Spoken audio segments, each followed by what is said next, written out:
Okay, now let's get to, I think, the key question, your space, Japanese financials. I mean, the whole idea that the Bank of Japan is going to exit negative interest rates and rates are actually going to start to rise should be great news for these guys, right? Because for more than a decade, right, the only way they're able to earn a decent return is by going outbound, which is what we've seen them do. A lot of it has been through acquisition as well. But now, finally, if and when rates actually start rising, they've got the possibility of actually making a decent return at home. So this sounds, when it does happen, it sounds like it's positive for pretty much all of the big Japanese banks. Would you agree? Yes, so we do maintain a constructive view on the Japanese banks going into 2024. We just published our 2024 outlook, in which we point out exactly the opportunities for these banks to gain higher ROA from interest rates. That said, I would say a couple of things. Of course, BOJ remains front and center in people's minds, and fundamentals remain solid. So that's point number one.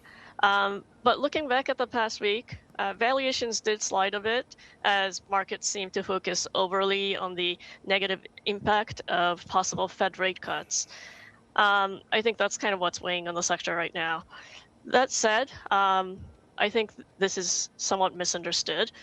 There are positives to potentially lower Fed rates, such as lower dollar funding cost or lower unrealized loss on U.S. Treasuries.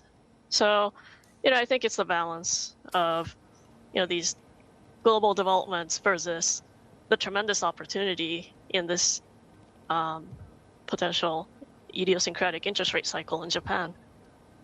Yeah, in terms of bond appetite, I mean, the indirect bid for U.S. Treasuries from the Japanese as well as from the Chinese, that's been sort of fading. We've been watching that.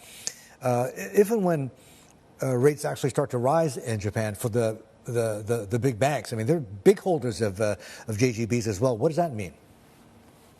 Yes. So the rise in domestic rates presents an opportunity for the Japanese banks to reprice their JGB book to higher yield, effectively contributing to higher ROA and higher ROE.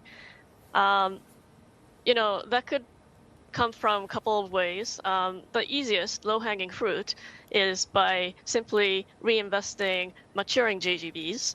But also, increasingly, some banks are communicating that they will shift excess cash into JGBs.